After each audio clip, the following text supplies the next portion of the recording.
മുതിർന്ന മാർക്സിസ്റ്റ് നേതാവും മുൻ മന്ത്രിയും പാർട്ടിയുടെ കേന്ദ്ര കമ്മിറ്റി അംഗവുമായ സഖാവ് എ.കെ. ബാലൻ പരമരസികനും വലിയൊരു കുസൃതിക്കാരനും കൂടിയാണ്. ഈ പിണറായി വിജയൻ മാസപ്പടി കേസിൽ ആകെ പ്രതിരോധത്തിലായ സമയത്ത് നിരന്തരം സെൽഫ് ഗോളുകൾ അടിച്ച് അദ്ദേഹത്തെ കൂടുതൽ പ്രതിരോധത്തിലാക്കിയത് ബാലേട്ടനാണ്. ഞാൻ അദ്ദേഹത്തെ ബാലേട്ടൻ എന്നാണ് വിളിക്കാറുള്ളത്. ഞങ്ങൾ വലിയ അടുപ്പക്കാരും സുഹൃത്തുക്കളുമാണ്. അതുകൊണ്ട് ഞാനെന്തെങ്കിലും കുസൃതി പറഞ്ഞാൽ ബാലേട്ടൻ അതും സഹിക്കും, ക്ഷമിക്കും, അത് മാപ്പ് തരും. എന്ന് മാത്രമല്ല, ഞാൻ പണ്ടൊരിക്കൽ ഏതോ ഒരു പരിപാടിയിൽ പിണറായി വിജയനെ കുറിച്ച് നല്ലത് പറഞ്ഞപ്പോൾ അത് അദ്ദേഹം CMൻ്റെ ശ്രദ്ധയിൽപ്പെടുത്തുകയും അഡ്വക്കേറ്റ് ജയശങ്കർ വരെ ഈ പ്രവൃത്തിയെ അഭിനന്ദിച്ചു എന്ന കാര്യം അദ്ദേഹത്തെ അറിയിക്കുകയും ചെയ്തു. പിണറായി വിജയൻ ആരാ മോൻ? പുള്ളി പറഞ്ഞു, ബാല, അപ്പോൾ നമുക്ക് അതിൽ കാര്യമായ എന്തോ തെറ്റ് പറ്റിയിട്ടുണ്ട്, അതുകൊണ്ടാണ് വക്കീൽ നമ്മുടെ പരിപാടിയെ അഭിനന്ദിച്ചത് എന്ന് പറഞ്ഞു. അപ്പോൾ അത്രയും എന്നോട് സ്നേഹമുള്ള ആളാണ് ബാലേട്ടൻ. അപ്പോൾ ആ ഒരു സൗഹൃദവും ആ ഒരു അടുപ്പവും വച്ചുകൊണ്ടാണ് ഞാൻ ഈ വീഡിയോ ചെയ്യുന്നത്. ബാലേട്ടൻ ഈ സമീപ ദിവസം പ്രകടിപ്പിച്ച ഒരു സംശയത്തെക്കുറിച്ചിട്ടാണ്, സംശയ നിവാരണം വരുത്താൻ വേണ്ടിയിട്ടാണ് ഈ വീഡിയോ ചെയ്യുന്നത്. ബാലേട്ടൻ ഫേസ്ബുക്ക് വഴിക്ക് ഉന്നയിച്ച ഒരു സംശയമാണ്. പാലക്കാട്ട് നിന്ന് നിയമസഭയിലേക്ക് 3 പ്രാവശ്യം ജയിച്ച ഷാഫി പറമ്പിൽ 3 തവണയും ദൈവനാമത്തിലാണ് സത്യപ്രതിജ്ഞ ചെയ്തത്. ഇപ്പോഴിതാ വടകരയിൽ നിന്ന് പാർലമെൻറ്റിലേക്ക് ജയിച്ച് ഡൽഹിയിൽ ചെന്നപ്പോൾ ഈ ചെറുപ്പക്കാരൻ ദൃഢപ്രതിജ്ഞയാണ് എടുത്തത്. ഇതെന്തുകൊണ്ടാണ് അങ്ങനെ ചെയ്തത്? എന്തുകൊണ്ടാണ് ഈ മാറ്റം? തിരുവനന്തപുരത്ത് നിന്ന് ഡൽഹിക്ക് എത്തിക്കഴിഞ്ഞപ്പോൾ ദൈവവിശ്വാസത്തിൽ കുറവ് സംഭവിച്ചു എന്നാണ് ബാലേട്ടൻ ചോദിക്കാതെ ചോദിക്കുന്നത്. അദ്ദേഹം ജവഹർലാൽ നെഹ്റുവിൻ്റെ ഉദാഹരണം പറയുന്നുണ്ട്. ജവഹർലാൽ നെഹ്റു എന്നും ദൃഢപ്രതിജ്ഞ ചെയ്തിട്ടുള്ള ആളാണ്. ദൃഢപ്രതിജ്ഞ ചെയ്യുന്നത് വളരെ നല്ല കാര്യവുമാണ്.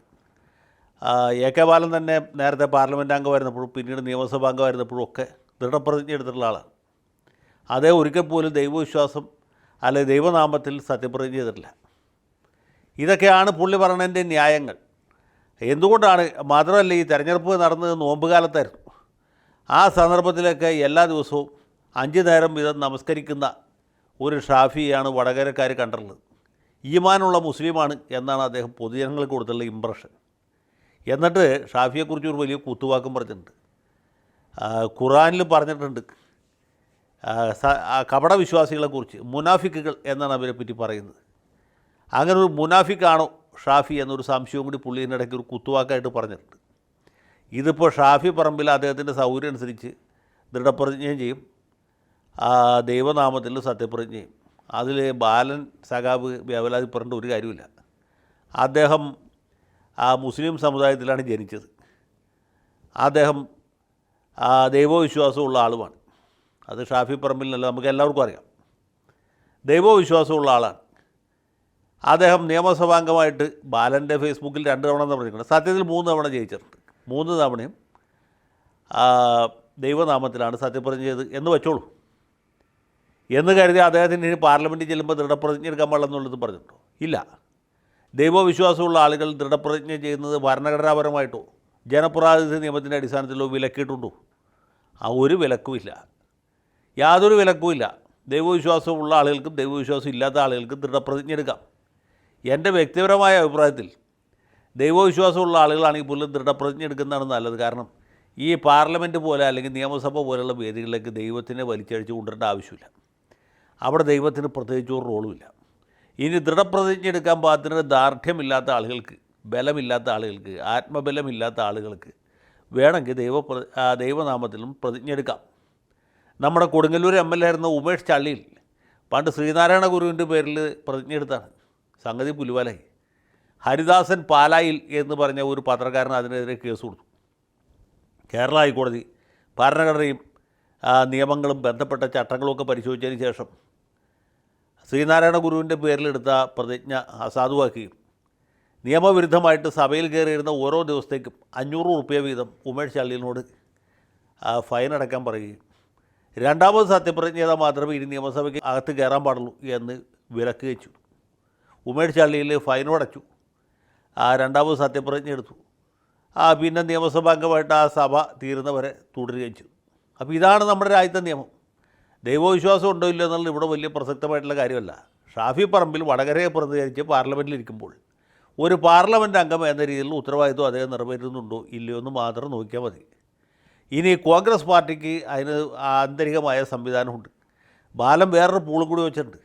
കോൺഗ്രസ്സുകാരായിട്ട് ജയിച്ച 99 പേരും ആ ദൈവനാമത്തിലാണ് പ്രതിജ്ഞ എടുത്തത്. ഷാഫി മാത്രമാണ് അത് ദൃഢപ്രതിജ്ഞ എടുത്തത് എന്നും പുള്ളി കണ്ടുപിടിച്ചിട്ടുണ്ട്. അതും ശരിയാവാൻ ഒരു സാധ്യതയില്ല. കോൺഗ്രസ് പാർട്ടിയിൽ ദൃഢപ്രതിജ്ഞ എടുക്കുന്ന ആളുകൾ മുമ്പും ഉണ്ടായിട്ടുണ്ട്, ഇപ്പോഴും ഉണ്ടായിട്ടുണ്ട്, ഇപ്പോഴും ഉണ്ട്, യാതൊരു വ്യത്യാസവുമില്ല.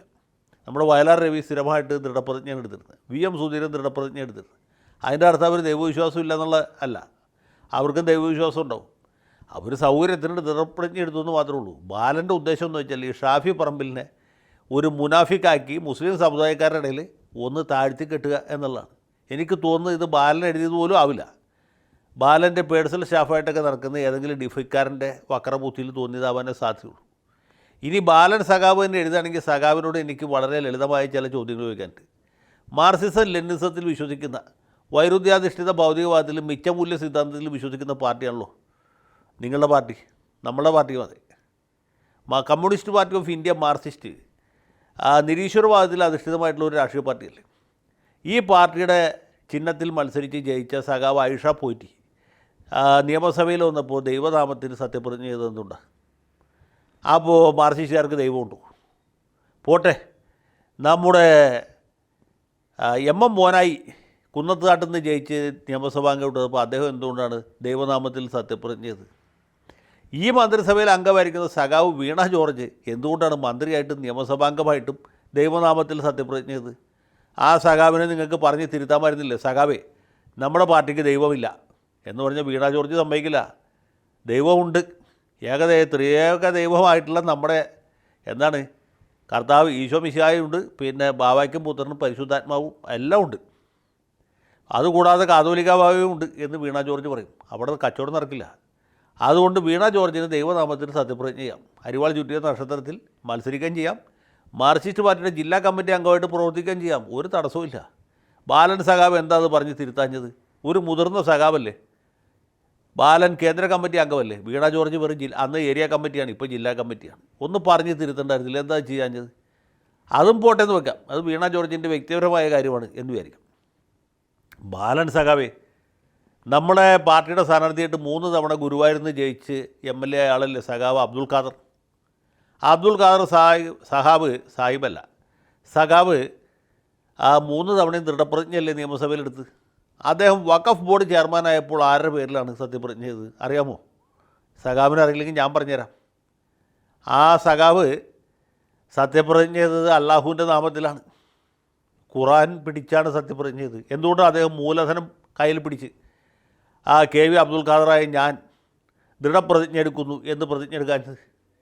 അദ്ദേഹത്തിനറിയാം വഖഫ് ബോർഡ് ചെയർമാനാവണമെങ്കിൽ ഖുറാൻ തന്നെ വേണം, അവിടെ അള്ളാഹുവിൻ്റെ നാമത്തിൽ സത്യപ്രതിജ്ഞ ചെയ്യാൻ പറ്റുള്ളൂ എന്നുള്ളത്. ഇനി വേറൊരു കാര്യം പറയാം. നമ്മുടെ തോട്ടത്തിൽ രവീന്ദ്രൻ എന്ന് പറഞ്ഞൊരു സഖാവിനെ അറിയാമല്ലോ, കോഴിക്കോട് മേയറായിരുന്ന, ഇപ്പോൾ MLA ആയിരിക്കുന്ന ആ ധീര സഖാവ് എങ്ങനെയാണ് സത്യപ്രതിജ്ഞ ചെയ്തത്?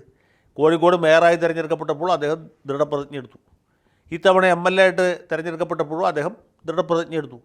അദ്ദേഹം ഗുരുവായൂർ ദേവസ്വം ചെയർമാനായപ്പോൾ എന്താണ് സത്യപ്രതിജ്ഞ ചെയ്തത്? ആ സത്യപ്രതിജ്ഞയുടെ വാചകം ഇതായിരുന്നു: തോട്ടത്തിൽ രവീന്ദ്രനായി ഞാൻ ഹിന്ദുമതത്തിലും ക്ഷേത്രാരാധനയിലും വിശ്വസിക്കുന്നു, ഗുരുവായൂരപ്പനിൽ വിശ്വസിക്കുന്നു എന്ന് പറഞ്ഞാണ് സത്യപ്രതിജ്ഞ ചെയ്തത്. അതാണോ വൈരുദ്ധ്യാധിഷ്ഠിത ഭൗതികവാദം?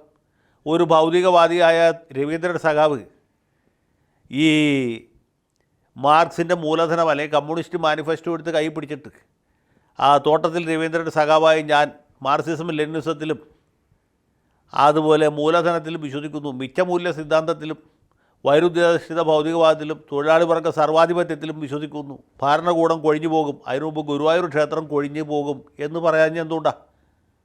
അപ്പോൾ ബാലൻ സഖാവേ, മലന്ന് കിടന്ന് തുപ്പരുത്. സഖാവിൻ്റെ അസുഖം വേറെയാണ്. ഭാര്യ ഡോക്ടറാണല്ലോ, പറഞ്ഞാൽ നല്ല മരുന്ന് തരും, ഇല്ലെങ്കിൽ നല്ലൊരു ആശുപത്രി പോയി ചികിത്സിക്കണം. ഇതിന് ഞങ്ങളുടെ നാട്ടിൽ വേറെ വർത്തമാനം പറയാം, ഞാനിപ്പോൾ അത് പറയുന്നില്ല, നമ്മൾ തമ്മിൽ അടുപ്പം വെച്ച്. ഇങ്ങനെയുള്ള ഊളത്തരം ഒന്നും പറയരുത്, വളരെ മോശമാണ് സഖാവ്. ഇത്ര വയസ്സായില്ലേ, 10-75 വയസ്സായില്ലേ? നിങ്ങൾ ആദ്യമായിട്ട് ജയിച്ച് പാർലമെൻറ്റിൽ പോകുന്ന സമയത്ത് ഈ ഷാഫി പറമ്പിൽ എന്ന് പറഞ്ഞ ചെക്കൻ ജനിച്ചിട്ടില്ല. ഒന്ന് ആലോചിക്കൂ. ഇങ്ങനെയൊക്കെയുള്ള മണ്ടത്തരങ്ങൾ ഫേസ്ബുക്ക് വഴിക്കാണെങ്കിൽ പോലും എഴുതരുത്. ഇനി വേറെ വല്ല ഡിഫിക്കാരും എഴുതുകയാണെങ്കിൽ പോലും അത് പോസ്റ്റ് ചെയ്യരുത്. പോസ്റ്റ് ചെയ്യണമെങ്കിൽ പോയി വായിച്ചു നോക്കണം. ഇതുപോലത്തെ അബദ്ധം പറയരുത് എന്ന് സ്നേഹത്തിൻ്റെ ഭാഷയിൽ സഖാവിനോട് അഭ്യർത്ഥിച്ചുകൊണ്ട് ഞാൻ എൻ്റെ എളിയ വാക്കുകൾ അവസാനിപ്പിക്കുകയാണ്. ലാൽ സലാം.